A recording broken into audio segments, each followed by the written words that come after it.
will be picking up with Act 2. Act 2, 2, 2, 2, 2, 2, 2, 2, 2. Act 2 of Hamlet. So, let's jump right into it. Also, I'll be looking this way a lot because that's where I have the script up. It's on my monitor down there. So, sorry there might not be too much eye contact this video, but I've got to read the script. I do not have it memorized.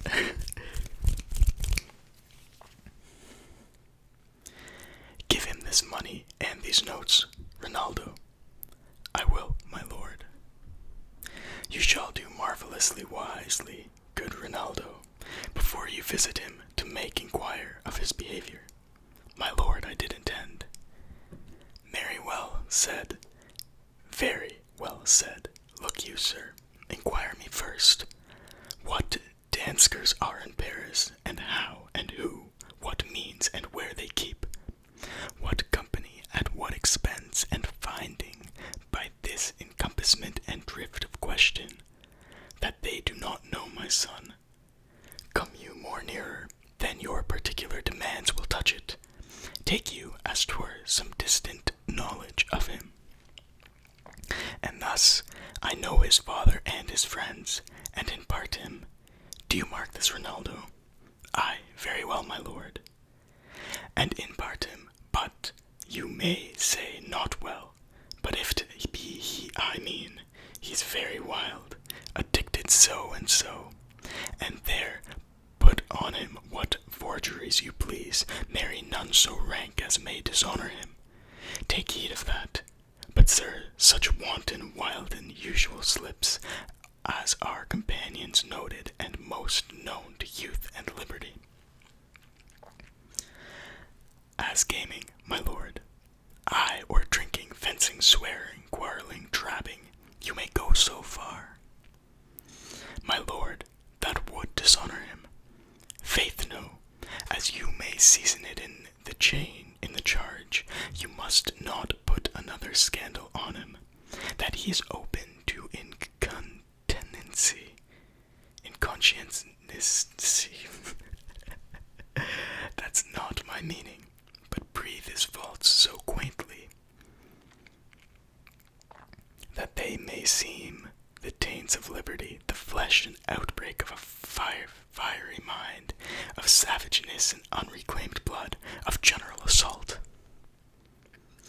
But, my good lord, wherefore should you do this? I, my lord, I would know that. Marry, sir, he's my drift, and I believe it is a fetch of wit, you laying these slight sullies on my son, as 'twere a thing a little soiled, I, the working. Marry you, your party in converse, him you would sound, having ever seen in the predominant crimes the youth you breathe of guilty, be assured he closes you in this consequence, good sir, or so, or friend, or gentleman, according to the phrase or the addition of man and country. Very good, my lord. And then, sir, does he this? He does. What was I about to say? By the mass, I was about to say something. Where did I leave? At closes in the consequence, at friend or so, and gentleman. At closes in the consequence, I marry. He closes thus. I know the gentleman. I saw him yesterday or t'other day. Or then, with such or such, and, as you say, there was a gaming. There overtook in's rouse, there falling out at tennis, or perchance I saw him enter such a house of sale, videlicet a brothel, or so forth. See you now, your bait of falsehood takes this carp of truth, and thus do we wisdom, and of reach, and wind lasses, and with assays of bias, by indirections find directions out, so by my former lecture and advice, shall you, my son, you have me, have you not? My lord, I have. God be with you, fare you well. Good, my lord, observe his inclinations in yourself. I shall, my lord, and let him ply his music. Well, my lord, farewell. How now, Ophelia, what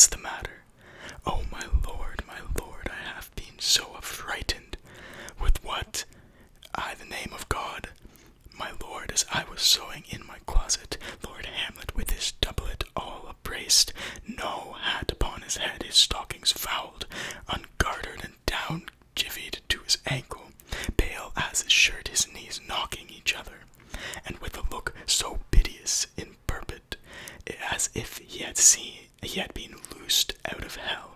To speak of horrors, he comes before me.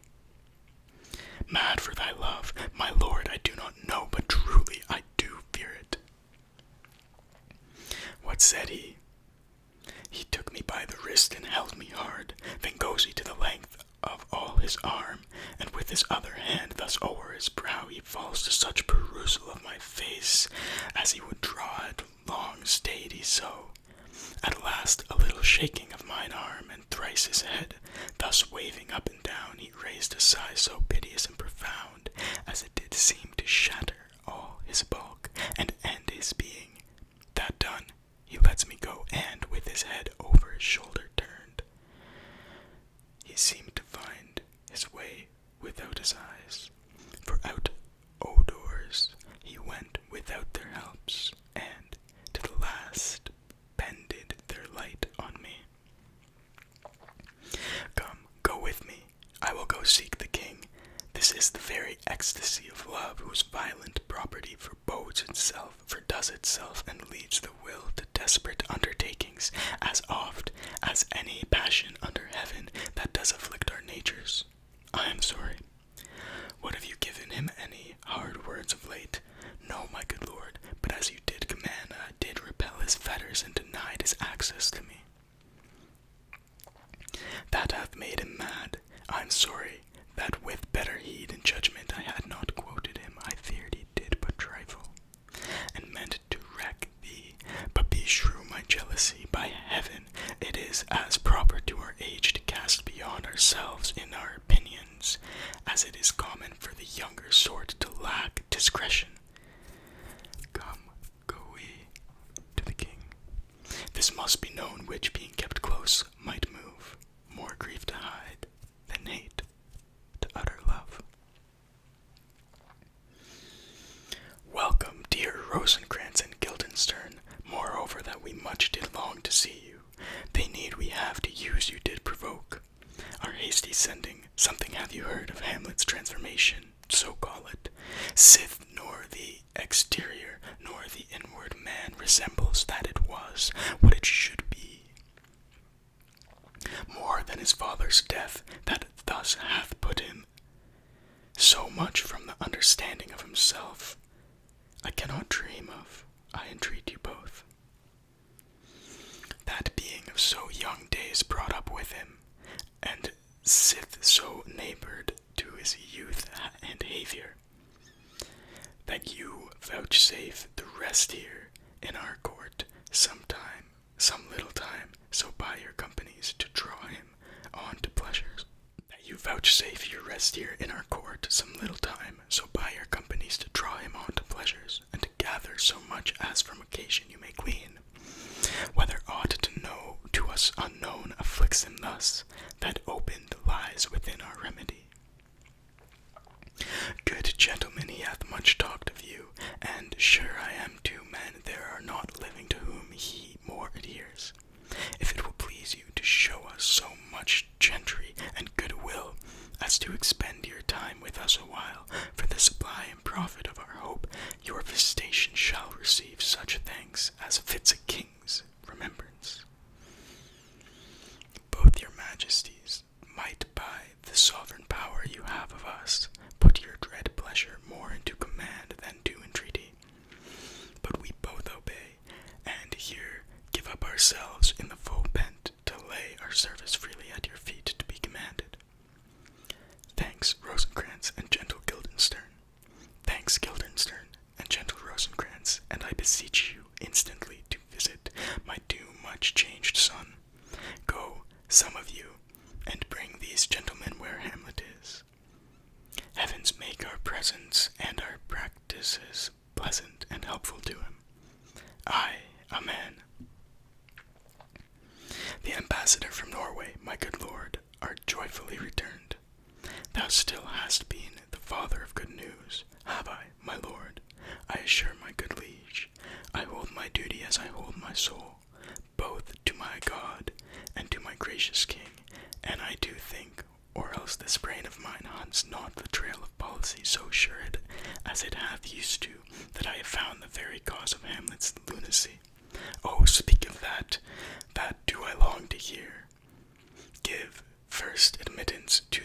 ambassador, my news shall be the fruit to that great feast. Thyself do grace to them, and bring them in.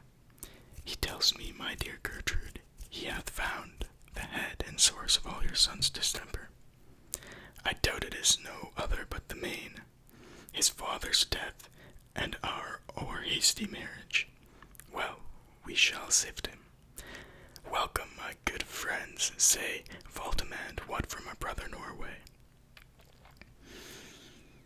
Most fair return of greetings and desires. Upon our first he sent out to suppress his nephew's levies, which to him appeared to be a preparation against the Polack, but better looked into he truly found it was against your highness, whereat grieved that so his sickness, age, and impotence was falsely borne in hand, sends out arrests on Fortinbras, which he, in brief, obeys, receives rebuke from Norway, and in fine, makes vow before his uncle nevermore to give the essay of arms against your majesty, wherein old Norway overcome with joy gives him 3,000 crowns in annual fee, and his commission to employ those soldiers so levied as before against the Polack, with an entreaty herein further shown,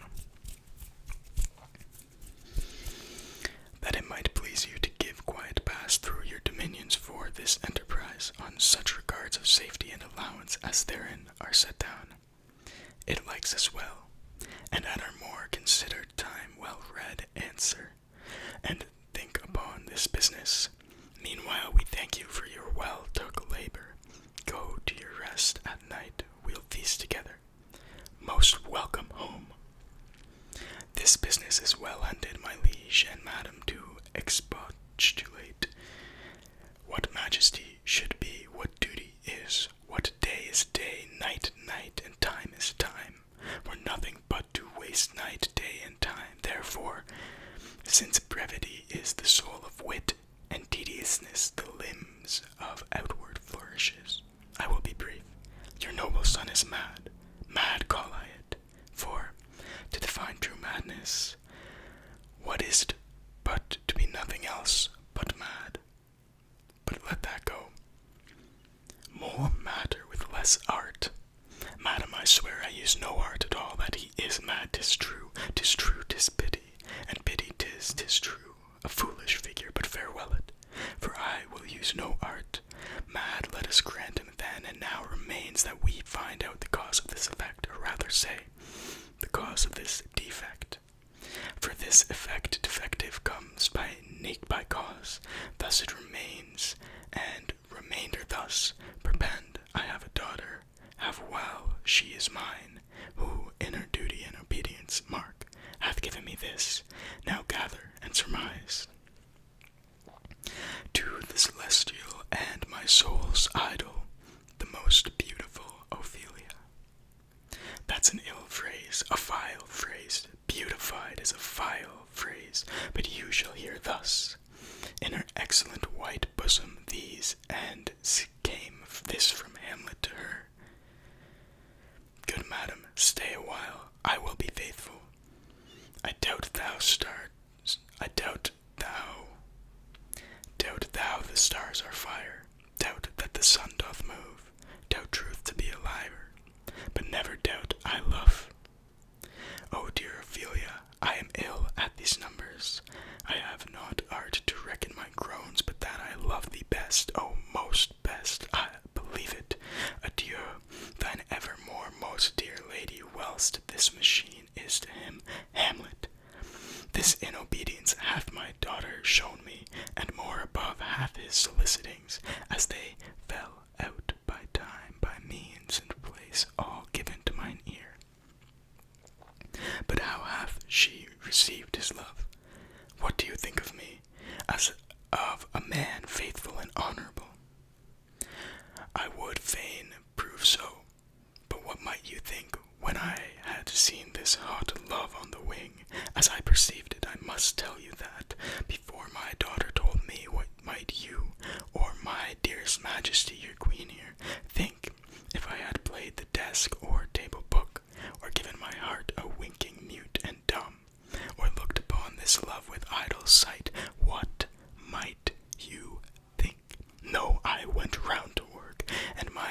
mistress, thus I did bespeak, Lord Hamlet is a prince out of thy star. This must not be. And then I precepts gave her, that she should lock herself from his resort, admit no messengers, receive no tokens, which done she took the fruits of my advice, and he repulsed a short tale to make, fell into a sadness and into a fast, thence to a watch, thence into a weakness, thence to a lightness, and by his declension into the madness wherein he raves, and all we mourn for. Do you think 'tis this? It may be very likely. Had there been such a time, I'd fain know that I have positively said 'tis so, when it proved otherwise. Not that I know. Take this from this, if this be otherwise. If circumstances lead me, I will find where the truth is hid, though it were hid, indeed, within the center. How may we try it further? You know, sometimes he walks for hours together here in the lobby. So he does indeed. At such a time, I'll loose my daughter to him. Be you and I behind ours, then mark the encounter. If he love her not, and be not from his reason fallen thereon, let me be no assistant for a state, but keep a farm of garters. We will try it. But look, where sadly the poor wretch comes reading. Away, I do beseech you both, away. I'll board him presently. Oh, give me leave. How does my good Lord Hamlet? Well, good a mercy. Do you know me, my lord? Excellent, well, you are a fishmonger. Not I, my lord. Then I would you were so honest a man. Honest, my lord? Aye, sir, to be honest, as this world goes, is to be one man picked out of 10,000. That's very true, my lord. For if the sun breed maggots in a dead dog, being God-kissing carrion, have you a daughter? I have, my lord. Let her not walk. I, the son, conception is a blessing, but not as your daughter may conceive. Friend, look to it. How say you by that, still harping on my daughter? Yet he knew me not at first. He said I was a fishmonger. He is far gone, and truly, in my youth I suffered much extremity for love, very near this. I'll speak to him again. What do you read, my lord? Words, words, words. What is the matter, my lord? Between who? I mean the matter that you read, my lord. Slanders, sir, for the satirical rogue says here that old men have gray beards, that their faces are wrinkled, their eyes purging thick amber and plum tree gum, and that they have a plentiful lack of wit, together with most weak hams, all which, sir, though I most powerfully and potently believe, yet I hold it not honestly to have it thus set down. For yourself, sir, should be old as I am, if like a crab you could go backward. Though this be madness, yet there is a method in it. Will you walk out of the air, my lord, into my grave? Indeed, that is out o' the air.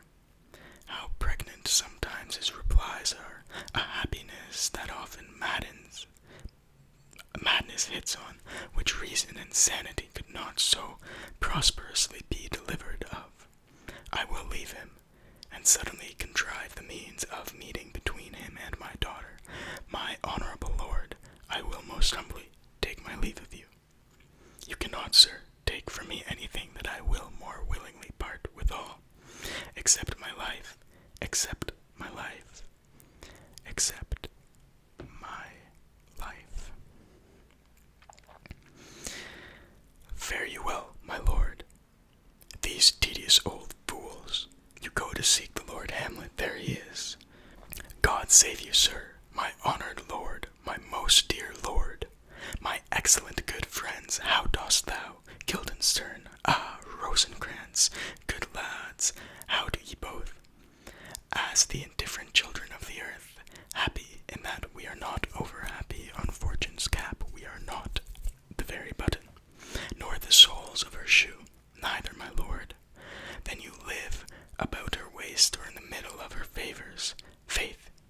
privates we. In the secret parts of fortune, oh most true, she is as a trumpet. What's the news? Not my lord, but that the world's grown honest. Then is doomsday near. But your news is not true. Let me question more in particular, what have you, my good friends, deserved at the hands of fortune, that she sends you to prison hither? Prison, my lord, Denmark's a prison. Then is the world one, a goodly one, in which there are many confines, wards, and dungeons, Denmark being one of the worst. We think not so, my lord. Why then, 'tis none to you, for there is nothing either good or bad, but thinking makes it so. To me, it is a prison. Why then, your ambition makes it one, 'tis too narrow for your mind. O God, I could be bounded in a nutshell and count myself a king of infinite space were it not that I have bad dreams, which dreams, indeed, are ambition, for the very substance of the ambition is merely the shadow of a dream.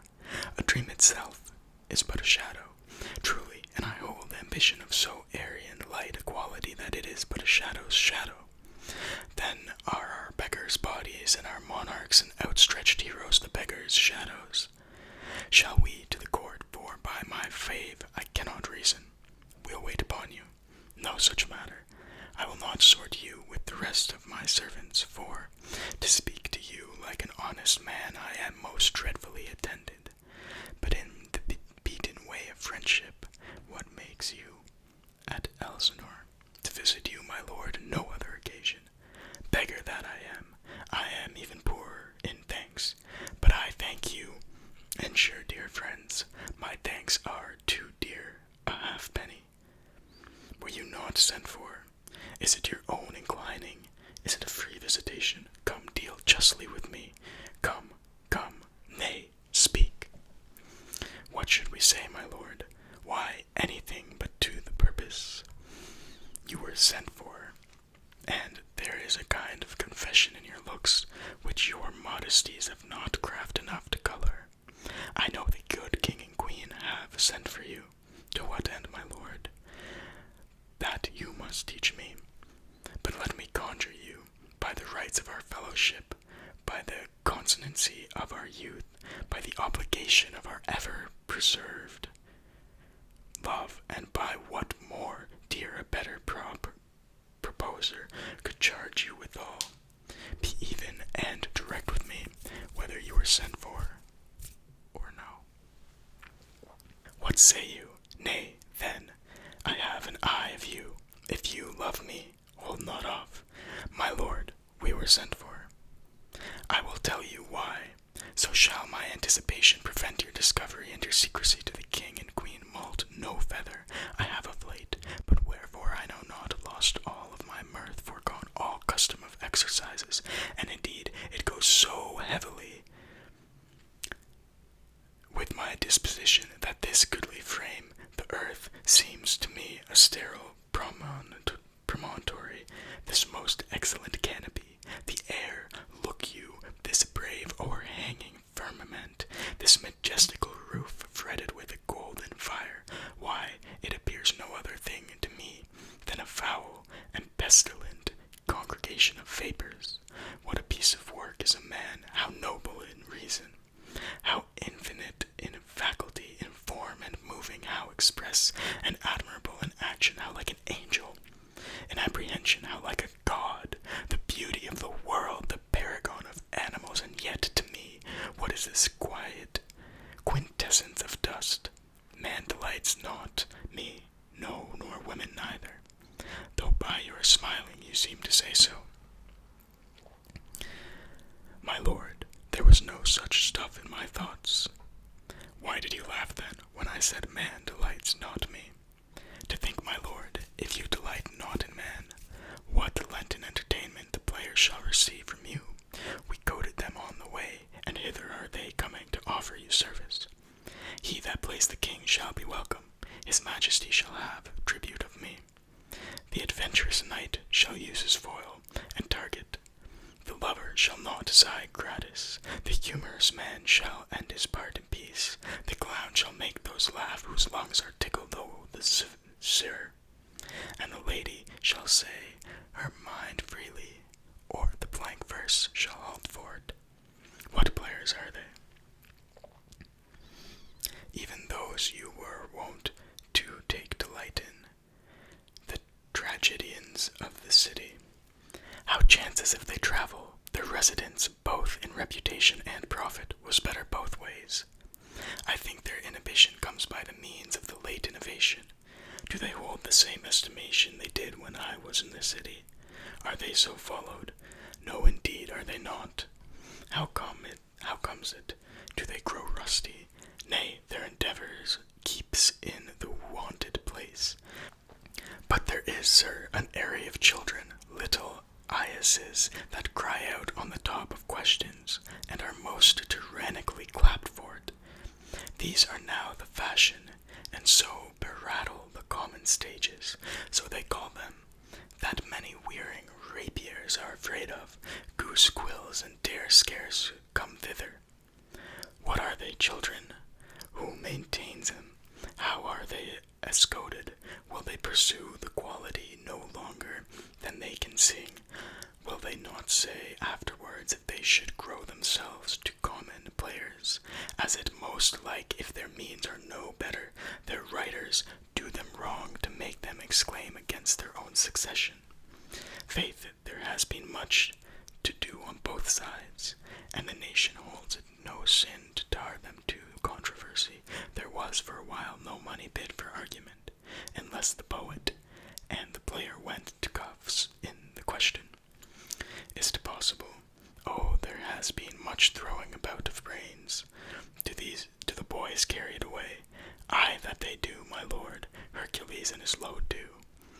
It is not very strange, for mine uncle is king of Denmark, and those that would make mows at him while my father lived give 20, 40, 50, and 100 ducats apiece for his picture in Little's blood.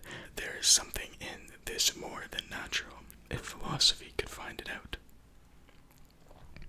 There are the players. Gentlemen, you are welcome to Elsinore. Your hands come then. The appurtenance of welcome is fashion and ceremony.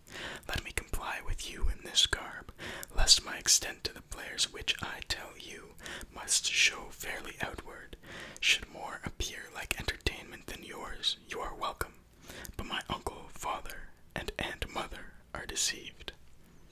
In what, my dear lord? I am but mad north-northwest.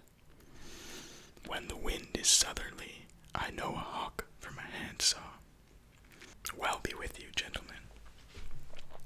Hark you, Guildenstern, and you too, at each ear a hearer. That great baby you see there is not yet out of his swaddling clouts. Happily, he's the second time come to them, for they say an old man is twice a child. I will prophesy. He comes to tell me of the players. Mark it, you say right, sir. Oh, Monday morning, 'twas so indeed. My lord, I have news to tell you. My lord, I have news to tell you.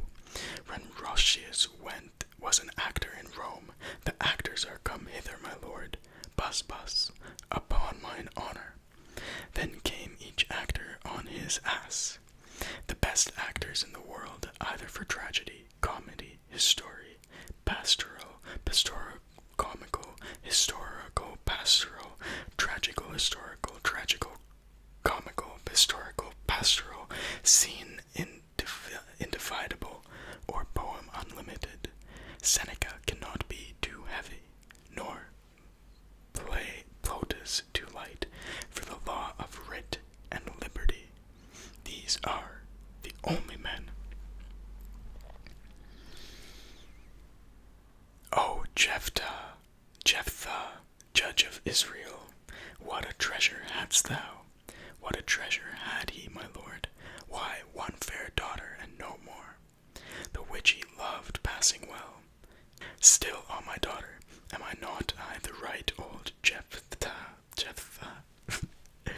What is that name supposed to be, guys? What is that name supposed to be? Anyway, sorry. If you call me Jephthah, my lord, I have a daughter that I love passing well. Nay, that follows not. What follows then, my lord? Why, as by lot God us as most like it was. The first row of the pious Jansen will show you more, for look where my abridgment comes. You are welcome, masters, welcome all, I am glad to see thee well.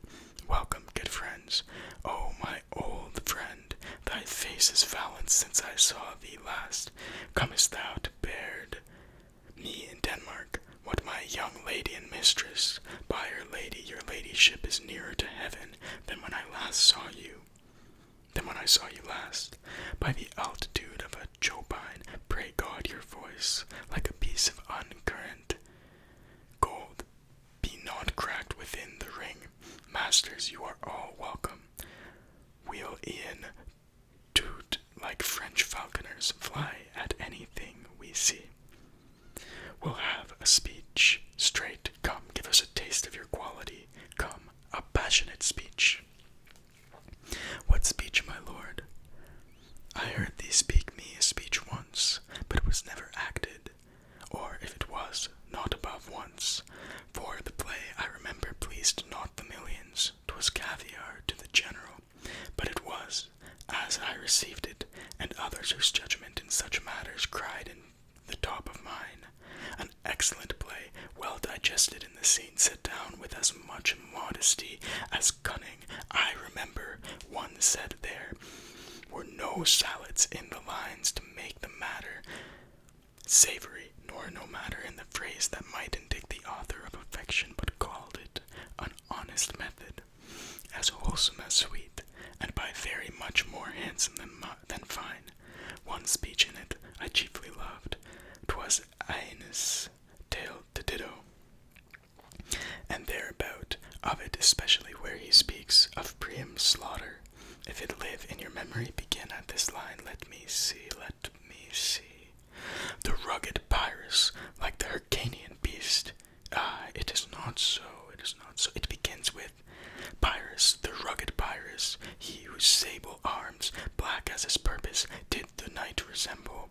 When he lay crouched in the ominous horse, hath now this dread and black complexion smeared with heraldry more dismal head to foot. Now is he total ghouls horridly tricked with blood of fathers, mothers, daughters, sons, baked and embasted with the parching streets that lend a tyrannous and damned light to their lord's murder, roasted in wrath and fire, and thus o'ersized with coagulate gore, with eyes like carbuncles, the hellish Pyrrhus, old grandsire Priam seeks. So proceed you, for God my lord, well spoken, with good accent and good discretion. Anon he finds him, striking too short at Greeks his antique sword, rebellious to his arm, lies where it falls, repugnant to command, unequal matched. Pyrrhus at Priam drives, in rage strikes wide, but with the whiff and wind of his fell sword, the unnerved father falls. Then senseless Ilium, seeming to feel this blow, with flaming top stoops to his base, and with a hideous crash takes prisoner Pyrrhus' ear. For lo, his sword, which was declining on the milky head of reverend Priam, seemed the air to stick, so as a painted tyrant Pyrrhus stood, and like a neutral to his will and manner did nothing. But as we often see against some storm, a silence in the heavens, the rack stands still, the bold wind speechless, and the orb bellow, as hush and death anon, the dreadful thunder doth rend the region. So after Pyrrhus' pause, aroused vengeance sets him new a work. And never did the Cyclops' hammer fall on Mars's armor forged for proof etern, with less remorse than Pyrrhus' bleeding sword now falls on Priam. Out, thou strumpet, fortune, all you gods in general synod, take away her power, break all the spokes and fellies from her wheel, and bowl the round of down the hill of heaven, as low as to the fiends. This is too long. It shall to the barbers,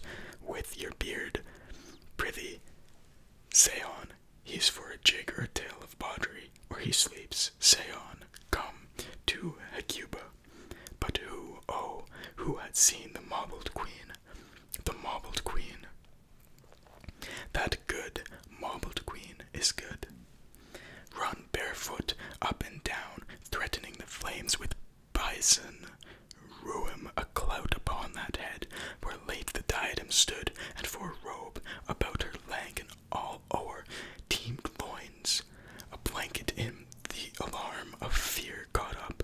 Who this had seen, with tongue in venom steeped, against fortune's state would treason have pronounced.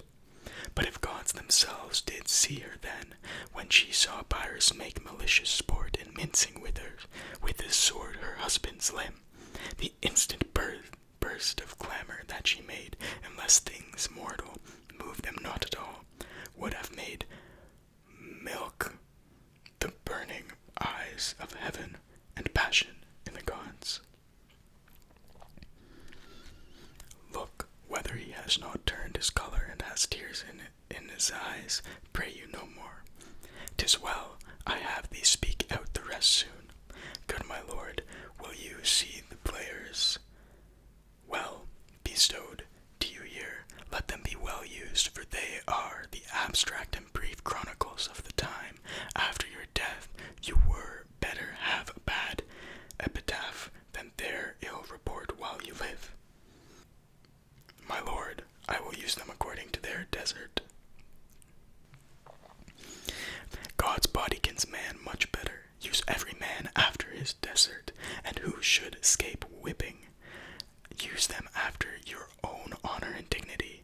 The less they deserve, the more merit is in your bounty. Take them in.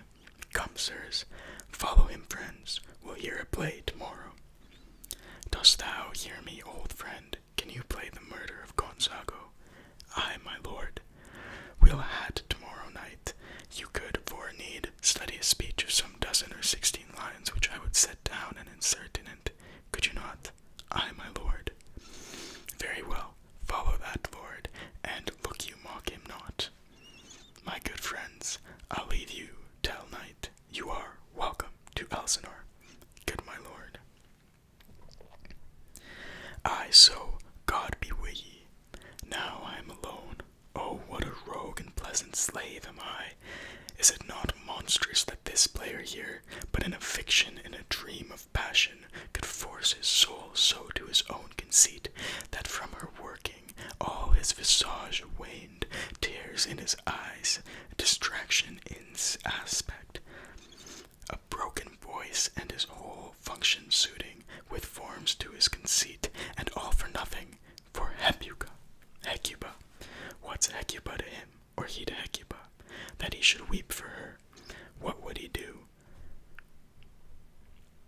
Had the motive and the cue for passion that I have, he would drown the stage with tears and cleave the general ear with horrid speech, make mad the guilty and appall the free, confound the ignorant and amaze indeed the varied faculties of eyes and ears, yet I, a dull and muddy meddled rascal, peak like John a dreams, unimpregnated of my cause, and can say nothing, no, not for a king, upon whose property and most dear life a damned defeat was made. Am I a coward?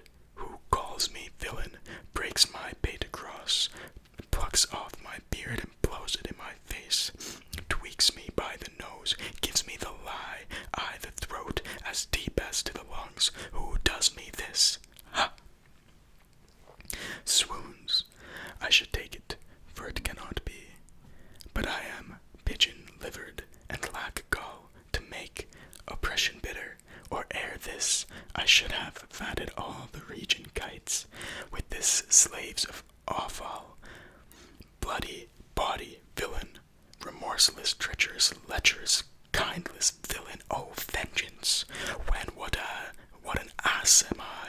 This is most brave that I, the son of a dear father murdered, prompted to my revenge by heaven and hell, must like a whore unpack my heart with words and fall a cursing like a very trap, a scullion, fie upon it, foe about my brain. I have heard that guilty creatures sitting at a play have, by the very cunning of the scene, been struck so to the soul that presently they have proclaimed their malefactions for murder, though it have no tongue, will speak with the most miraculous organ. I'll have these players play something like the murder of my father before mine observe his looks. I'll tend him to the quick, but if he be blench, I know my course. The spirit that I have seen may be the devil, and the devil hath power to assume a pleasing shape. Yeah, and perhaps out of my weakness and my melancholy, as he is very potent with such spirits, abuses me to damn me. I'll have grounds more relative than this to place the thing wherein I'll catch the conscience of the king. Alright guys, well I hope you enjoyed Act 2 of Hamlet. Please make sure to give a like and subscribe to support the channel and help us grow. If you enjoyed the video and want to see the rest of the acts, make sure